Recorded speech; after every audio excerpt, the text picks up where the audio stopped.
Praise the lord. ప్రభువైన యేసుక్రీస్తు నామములో మీ అందరికీ మా హోసన్న మినిస్ట్రీస్ తరపున హృదయపూర్వకమైన వందనాలు తెలియపరుస్తున్నాను. ప్రియులారా, మరి దినాన సజీవులుగా ప్రభువుని స్తుతించే గొప్ప భాగ్యాన్ని ప్రభు మనకు అనుగ్రహించాడు. మరణము అనే పడకల మీద నుంచి ప్రభు మనలను లేపాడు. మరో దినాన్ని ప్రభు మనకు ప్రసాదించాడు. మనం ఎంతైనా కూడా ఆయన స్తుతించబద్ధులం, ఆయనను మహిమపరచబద్ధులం. ఎందుకంటే ప్రతి క్షణం కూడా ఈ రోజున ఒక ఆందోళనకరమైనటువంటి స్థితిగతుల మధ్య మనం చూస్తూ ఉన్నాము. ఇలాంటి కష్టమైన దినములలో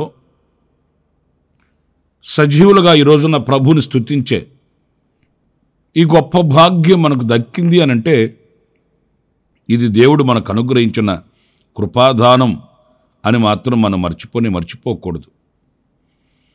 ప్రియులారా, మరి దేవుడు మనకు ఆయుష్నిచ్చి, ఆరోగ్యాన్నిచ్చి, క్షేమాభివృద్ధిని కలిగించి, ప్రతిదినము కూడా ఆయన వెన్నుతట్టి మనల్ని నడిపించబట్టి, దేవుడు మనల్ని దేని నిమిత్తమైతే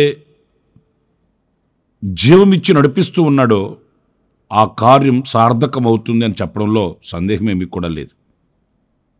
ఎంతోమంది పుడుతున్నారు, ఎంతోమంది కాలగమనాన్ని దాటుకొని వెళుతున్నారు. బలవంతులు, శక్తివంతులు, సామంతులు ఎందరో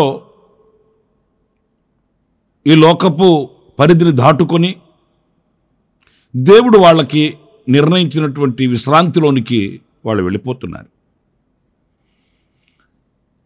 సజీవులమై ఉన్న మనము మరి ఆలోచించవలసింది ఏంటి అనంటే, నా యెడల ప్రభు ఏం సంకల్పించాడు, నేనేం చేయాలి, నేను చేయవలసిన కర్తవ్యం ఇంకా ఏం మిగిలి ఉంది, ఇవన్నీ మన మనసులో మెదలవలసిన చక్కటి ఆలోచనలు. ఏదో బ్రతికాను, సజీవుడనై ఉన్నాను కనుక తిని తాగి సుఖించి ఈ లోకంలో అనేకమైన వాటిని అనుభవించాలి అని కాకుండా, దేవుడు నాకు ఈ దినాన్ని పొడిగించాడు అనంటే ఈ దినం నేను చేయవలసిందేంటి, నా ద్వారా జరగవలసిందేంటి అనే ప్రశ్న ప్రతి క్షణం మన మనసులో నిలిచి ఉండాలి. ఎందుకంటే ఏ పని లేకుండా, ఏ కర్తవ్యం లేకుండా నిరుపయోగంగా ప్రభు మనకు దినాన్ని అప్పగించలేదు. మనలో ఆశించిన దానిని మనం గుర్తించాలి. పరిశుద్ధ గ్రంథంలో కూడా మనం చదువుతాము, కొందరు పుట్టుక వలన ఒక గొప్ప ఆధ్యాత్మికమైనటువంటి అనుభవాలు ప్రారంభమైనట్లుగా, కొందరి పుట్టుక వలన కొన్ని ఆధ్యాత్మికమైన విలువలు కలిగినట్లు, ఆధ్యాత్మికమైన కార్యాలు జరిగినట్లు పరిశుద్ధ గ్రంథంలో మనం చదువుతాము. అంటే వారి యొక్క జననం, వారి యొక్క పుట్టుక దేవుని సంకల్పంలో అలా ఉన్నందువలన అవి నెరవేర్చబడ్డాయి. ఉదాహరణకి ఎనోషుని గురించి మనం చదివినప్పుడు పరిశుద్ధ గ్రంథంలో ఓ చక్కటి అనుభవం మనకు తెలుస్తుంది. ఆదికాండం 4వ అధ్యాయం 26వ వాక్యాన్ని నేను చదువుతాను, చూడండి ఒకసారి. షేతునకు కుమారుడు పుట్టెను, అతనికి ఎనోష్ అను పేరు పెట్టెను. అప్పుడు యెహోవా నామమున ప్రార్థన చేయుట ఆరంభమైనది. ఇప్పుడు ఈ వాక్యంలో మనం గమనిస్తే ఎనోషు పుట్టాడట, ప్రార్థన ప్రారంభమైనదట. అంతవరకు దేవునికి ఎడమైన వాళ్ళు, దేవునికి దూరమైన వాళ్ళు ప్రార్థన అనే అనుభూతి ద్వారా వాళ్ళు దగ్గరవుతూ వచ్చారు. ప్రార్థన అనేది ఏంటి? ప్రభుతో మాట్లాడుకోవడం. మరి అంతవరకు వాళ్ళు ప్రభుతో మాట్లాడలేదా అంటే మాట్లాడలేదని చెప్పుకోవాలి. ప్రార్థన అనుభవం వారికి కలగలేదు. ఎనోషు యొక్క పుట్టుక దేవునికిని మానవునికి మధ్య ఒక అనుబంధాన్ని ఏర్పరిచింది. దేవునికిని మానవునికి ఒక సహవాసాన్ని ఏర్పరిచింది. దేవునితో ముచ్చటించుకునే ఒక ఆధ్యాత్మికమైన విలువను కలిగించింది. ఎంత చక్కటి అనుభవమో చూడండి. వారికి కలిగిన ఆవేదనే కావచ్చు, వాళ్ళకి కలిగిన సంతోషమే కావచ్చు, వారు దేవునితో పంచుకునే ఒక సన్నిహితమైన సంబంధానికి దిగివచ్చారు. నేనంటాను, ఎనోషు యొక్క పుట్టుక అంత ఘనకార్యాన్ని చేసింది. చాలామంది కూడా చెప్తుంటారండి, మా అబ్బాయి పుట్టిన తర్వాత మేము ప్రభువుని నమ్ముకున్నామండి అని చెప్తుంటారు. మా అబ్బాయి పుట్టిన తర్వాత మా ఆయన మారు మనసు పొందాడండి, లేకపోతే మా అబ్బాయి పుట్టిన తర్వాత మా ఇంట్లో గొప్ప ఘనకార్యం జరిగిందండి. ఇలాంటి విషయాలు అనేక చోట్ల మనం వింటుంటామండి. నిజమే, దేవుడు ఒక్కొక్కరి ద్వారా ఒక్కొక్క కార్యాన్ని ప్రారంభిస్తాడు. ఆ సంఖ్యలో మనం కూడా నిలిచి ఉన్నాము అనేది మర్చిపోకూడదండి. అయితే ఒక ప్రశ్న, నా ద్వారా ఏం జరుగుతుంది, నా ద్వారా ఏం జరిగింది, నా ఎడల దైవ సంకల్పం ఏంటి అని గ్రహించే ఆ మెలకువ మనకు కావాలి. ఆ రీతిగా కాకుండా మనము మన ఆలోచనానుసారంగా ఒకవేళ నడిపించబడుతూ బ్రతుకుతూ ఉంటే మనం వెనుతిరగవలసిన అవసరం ఎంతైనా కూడా ఉంది. ఎందుకంటే ఒక ఆధ్యాత్మికమైన విలువను ఆయన మన ఎడల ఆలోచించి ఉన్నాడు, ఆశించి ఉన్నాడు. ఆ ఆశ నెరవేర్చబడి దేవుని సంకల్పాన్ని మనం చూచేటట్లు మనం దేవుని యొక్క ఆ ఉన్నతమైన ఉద్దేశానికి అప్పగించుకోవలసిన అవసరం ఎంతైనా కూడా ఉందండి. నా ప్రియమైన సహోదరులారా, ఎనోషు యొక్క పుట్టుక ఒక ప్రార్థన అనుభవానికి పునాది వేసింది. మరి నీవు, నేను, మనము దైవ సంకల్పానికి అప్పగించుకున్న వారమైతే మన ద్వారా ఇలాంటి ఘన కార్యాలు, గొప్ప కార్యాలు ఎన్నో జరిగి ఉండాలి. ప్రతి వ్యక్తి ఎడల దేవునికి ఎంతో గొప్ప ప్రణాళిక ఉంటుంది. ఆ గొప్ప ప్రణాళిక మన వ్యక్తిగత జీవితాలలో నెరవేర్చబడాలని మనం ఆశించాలి, కోరుకోవాలి, ప్రార్థించాలి. ప్రతి కార్యం ప్రభుతో ప్రారంభించాలి. ప్రతిదినం ప్రభుతో ప్రారంభించబడాలి. ప్రతి విషయంలో దైవ ఆలోచనకు మనం అప్పగించుకోవాలి. ఆనాడు మన ద్వారా దేవుని సంకల్పం ఏమై ఉన్నదో అది మన కనులారా మనం చూడగలుగుతామనే విషయాన్ని నేను మీకు తెలియపరుస్తున్నాను. ఎనోషే కాదు, పరిశుద్ధ గ్రంథంలో దైవజనుడైన యోహానును గురించి కూడా మనం చదువుతామండి. చాలా శ్రేష్టమైన మాటలు దైవజనుడైన యోహానును గురించి వ్రాయబడిన ఆ మాటలు మనం చదవవచ్చు. లూకా సువార్త 1వ అధ్యాయం 16-17 వాక్యాల్లో మనం చదివినప్పుడు, ఇశ్రాయేలీలలో అనేకులు ప్రభువైన వారి దేవుని వైపునకు త్రిప్పును, మరియు అతడు తండ్రుల హృదయములను పిల్లల తట్టుకును, అవిధేయులను నీతిమంతుల జ్ఞానమును అనుసరించుటకును త్రిప్పి ప్రభు కొరకు ఆయుత్తపడి ఉన్న ప్రజలను సిద్ధపరచుటకై ఏలియా యొక్క ఆత్మయు శక్తియు గలవాడై ఆయనకు ముందుగా వెళ్ళును గనుక నీకు సంతోషమును మహా ఆనందమును కలుగును. అతడు పుట్టినందున అనేకులు సంతోషింతురనెను. ప్రియ సహోదరులారా, చూడండి వాక్య భాగంలో, అతడు పుట్టినందున అనేకులు సంతోషింతురనెను అనే మాట కొంచెం ఆలోచించండి. అంటే అతని జన్మ, అతని పుట్టుక, అతని ద్వారా అనేకులకు సంతోషమట. అంటే అనేకులను సంతోషపరచుటకు దేవుడు అతనిని పంపాడు. దేవుడు అతన్ని నిర్ణయించుకున్నాడు. ఆలోచించండి, ఎందుకు అతను అనేకులకు ఆనందంగా సంతోషంగా మార్చబడ్డాడు? అతని యొక్క తత్వం చూడండి, అతని యొక్క ప్రవర్తన చూడండి. ఆయన అనేకులను ప్రభు వైపు త్రిప్పే సాధనమట. అనేకులను అవిధేయులైన వారిని నీతిమంతుల జ్ఞానమును అనుసరించుటకు వారికి బోధించి వారిని ఆ నీతిమంతుల యొక్క జ్ఞానము వైపు త్రిప్పగలిగిన వాడట. ప్రభు కొరకు ఆయుత్తపడి ఉన్న వారిని సిద్ధపరచుటకు. అయ్య బాబోయ్, నా ప్రియమైన సహోదరులారా, ఎంతటి సత్ప్రవర్తన, ఎంతటి విలువైనటువంటి అనుభవాలు ఇక్కడ మనకు కనిపిస్తున్నాయో చూడండి. ప్రభు కొరకు ఆయుత్తపడి ఉన్న వారిని సిద్ధపరచుటకై ఏలియా యొక్క ఆత్మయు శక్తి గలవాడట. అందుచేత ఇలాంటి సత్ప్రవర్తన కలిగిన వాని యందు అనేకులకు ఆనందమట. కుటుంబాలలో నుంచి కొందరు తల్లిదండ్రులు వచ్చి కన్నీళ్లు పెడుతుంటారు. నాయన, ఇద్దరిని కన్నాను, కానీ ఏనాడు కూడా కన్నీళ్లు తప్పలేదయ్యా. ఇద్దరు పిల్లలు యవనస్తులు ఇంట్లో ఉన్నారు, కానీ ఏనాడు నాకు భారం తగ్గలేదయ్యా. ఇలాగా కన్నీళ్లు పెడుతుంటారండి.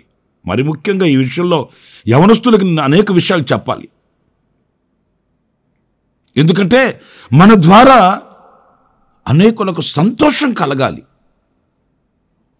మరి దైవజనుడైన యోహాను అనేకులకు సంతోషకరంగా లేడా? దేవునికి మహిమకరముగా బ్రతకలేదా? దేవుడు తనను నిర్ణయించిన ఆ నిర్ణయం చొప్పున ఆయన జీవించాడు. ఆ జీవితం అనేకులకు సంతోషం, ఆనందం కలిగించింది. ఈ రోజున మనల్ని బట్టి మన కుటుంబం సంతోషించాలి. మనల్ని బట్టి మన తల్లిదండ్రులు సంతోషించాలి. తల్లిదండ్రులు సంతోషించాలి అంటే మనం ఏదో హిమాలయ పర్వతాలని పొడి చేసుకొని తీసుకుని వచ్చి వాళ్ళ చేతుల్లో ఇవ్వాల్సిన అవసరం లేదు. కానీ సత్ప్రవర్తన కలిగిన వారమే నడిపించబడితే అంతకంటే మించిన సంతోషం ఇంకొకటి కాదు. ఈరోజు యవనస్తుల గురించి నేను చెప్పాల్సిన అవసరం లేదు. చేతికి రాని పరిస్థితులు, అనవసరమైన స్నేహాలు, లోకపు ఆచారాలు, ఇంకా ఇలాంటివి ఎన్నో యవనస్తుల జీవితాలను ఈ రోజున నాశనానికి తీసుకుని వెళుతున్న పరిస్థితులన్నీ మన కనులారా చూస్తున్నామండి. వారి వలన తల్లిదండ్రులకు కన్నీళ్లు. పోని వాళ్లకు వాళ్ళైనా క్షేమంగా ఉంటారంటే అది కూడా లేదు. నా ప్రియమైన సహోదరులారా, అనేకులకు ఆశీర్వాదకరంగా, కుటుంబానికి దీవెనకరంగా, అనేకులకు సంతోషకరంగా, మరీ ముఖ్యంగా దేవుని నామానికి ఘనతగా అనేకులను ప్రభు వైపు ఆకర్షించగలిగిన గొప్ప సాధనంగా ఉన్నాడట. మన ప్రార్థనా మందిరానికి ఒక యవనస్తురాలైన పాప వస్తుంది. సంతోషకరమైన వార్త చెప్తాను చూడండి. ఆ ఒక్క పాపను బట్టి ఇంచుమించు 30 మంది ఆడపిల్లలు దేవుని మందిరానికి వస్తారండి. ఆ పాప కాలేజీలో చదువుతుంది. ఆ పాపకి స్నేహితులైన వారందరికీ ఆ పాప దేవుని వాక్యం చెప్తుంది. వారందరూ కలిసికట్టుగా ప్రార్థనలు చేస్తారు. ఆదివారం అయితే ఒక అర్ధగంట ముందుగానే దేవుని మందిరానికి వచ్చి మోకరించి ప్రార్థన చేసుకుంటారు. ఆరాధన కార్యక్రమంలో పాలు పొందుతారు. దేవుని వాక్యాన్ని శ్రద్ధగా వింటారు. ప్రార్థన చేయించుకొని సంతోషంగా తిరిగి వెళ్తారు. ఆ ఒక్క పాపను బట్టి ఇంచుమించు 30 మంది యవనస్తులైన పిల్లలు దేవుని సన్నిధిలో ఒలివ మొక్కల వల్ల ఎదుగుతారండి. ఆశీర్వాదం కాదా? వారి కుటుంబాలకు ఆశీర్వాదం కాదా? వారి కుటుంబాలకు సంతోషం కాదా? దేవుని యొక్క సన్నిధిలో ఎదుగుతున్న ఆ బిడ్డలను చూసి దేవుడు సంతోషించడా? మంచి భవిష్యత్తును ప్రభు అనుగ్రహిస్తాడు. వారి భవిష్యత్తు అనేకులకు ఆశ్చర్యకరంగానే ఉంటుందండి. మరి ఈరోజున నేను ఈ వాక్యాన్ని బట్టి నేను మిమ్మల్ని అడుగుతున్నాను, మీ వలన, మన వలన అనేకులు సంతోషిస్తున్నారా, లేక అనేకులు దేవునికి దూరమైపోతున్నారా అనేది మనం ప్రశ్నించుకోవలసిన అవసరం ఉందండి. ఇంకొక చిన్న విషయం కూడా నేను మీకు జ్ఞాపకం చేస్తాను. అదేంటంటే, మన ప్రభు అయిన యేసుక్రీస్తును గూర్చి మనం చదువుతాము. మత్తయి సువార్త 1వ అధ్యాయం 21వ వాక్యంలో మనం చదివినప్పుడు, తన ప్రజలను వారి పాపముల నుండి ఆయనే రక్షించును గనుక ఆయనకు యేసు అని పేరు పెట్టుదువనెను. పిల్లలారా చూడండి, యేసుక్రీస్తు పుట్టినందువలన, యేసుక్రీస్తు ఈ లోకానికి వచ్చినందువలన ఆయన యొక్క జన్మ ఏం చేసింది అనంటే, ప్రజల యొక్క పాపములలో నుండి విడుదల కలిగింది, రక్షణ కలిగింది. యేసయ్యే పుట్టకపోతే ఈ రోజున ఈ వెలుగులో మనం నిలిచేవాళ్ళం కాదు, ఈ రక్షణ భాగ్యాన్ని మనం అనుభవించే వాళ్ళం కాదు. యేసయ్య వలన రక్షణ కలిగింది, విమోచన కలిగింది, విడుదల కలిగింది. లోక పాపములను మోసుకొని పోయే దేవుని గొర్రెపిల్ల అని ఆయనకు నామకరణం, రక్షకుడు అనే నామకరణం, విమోచకుడు అనే నామకరణం, ఇవన్నీ యేసుక్రీస్తులో మనం చూస్తామండి. వారి పాపములలో నుండి ప్రజలను విడిపించడానికి దిగి వచ్చిన రక్షకుడు యేసుక్రీస్తు. ఆ రక్షకుడైన యేసుక్రీస్తు యొక్క జన్మ లోక కళ్యాణంగా మారింది. నా ప్రియమైన సహోదరులారా, ఆయనలో ప్రతి అణువు, ప్రతి పరమాణువు దైవత్వాన్ని చూపిస్తూ వచ్చింది. ఆయన మనకు ఒక మాదిరిగాను, ఆయన మనకు ఒక నాయకునిగాను నడిచి ఆయన జీవించిన జీవితాన్ని మన ఎదుటి పెట్టాడు. మనం కూడా అలా జీవించాలని, అలా నడవాలని, ఆయనను పోలి బ్రతకాలని ఆయన శాసించాడు. మరి ఈరోజు మనం ఎలా బ్రతుకుతున్నామనేది మనం ఒక ప్రశ్న వేసుకోవాలి. ఆ రీతిగా మన జన్మ యొక్క రహస్యం ఏంటి, మన దేవుని నిత్య సంకల్పం ఏంటి, ఆయన నా ఎడల ఏమి ఆశించాడో అనే ప్రశ్న మన హృదయంలో నిలిచి ఉండాలి. ఆ సంకల్పానికి మనల్ని మనం అప్పగించుకొని ఆయన పాద సన్నిధిలో మన ఎడల దేవుడి చిత్తమేంటో తెలుసుకొని ఆ దివ్యమైనటువంటి ఆశీర్వాదాన్ని లోకానికి, ప్రజలకు అందించగలిగిన పత్రికలుగా, పాత్రలుగా మనం ఉండాలని కోరుకోవాలి. అలాంటి కృప దేవుడు మనందరికీ అనుగ్రహించునుగాక. తలలు వంచండి, చిన్న ప్రార్థన చేస్తాను. కృపా సత్య సంపూర్ణుడ, జీవాధిపతి అయిన ప్రభువా, మీకు వందనాలు. నీవు మహోన్నతుడువో, మహోపకారివి. నా తండ్రి, మేము ఎలాగా జీవించాలనో, మా ఎడల మీ సంకల్పం ఏంటో నీ లేఖనాలలో నుంచి నైనా మేము గుర్తించే భాగ్యాన్ని మీరు ప్రసాదించారు.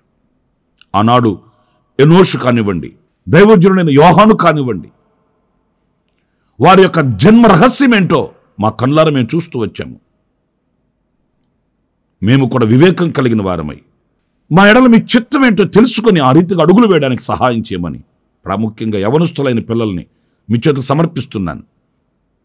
భీకర రూపము దాల్చిన ఈ లోకములో సాతాను కబంధ హస్తాలలో నలిగిపోకుండానట్లు వివేకమును, ఆలోచనను అనుగ్రహించి అనేకులకు సంతోషకరంగాను నీ నామానికి మహిమకరముగా మీ బిడ్డలు బ్రతుకుటకు కృపను అనుగ్రహించమని ఈ మంచి సమయాన మమ్మల్ని పరీక్షించుకోవడానికి ఇచ్చినటువంటి తరుణం కొరకై స్తుతి చెల్లిస్తూ శిరస్సు ఉంచి నమస్కరిస్తూ యేసు నామములో ప్రార్థన చేసి వేడుకొనుచున్నాను తండ్రి.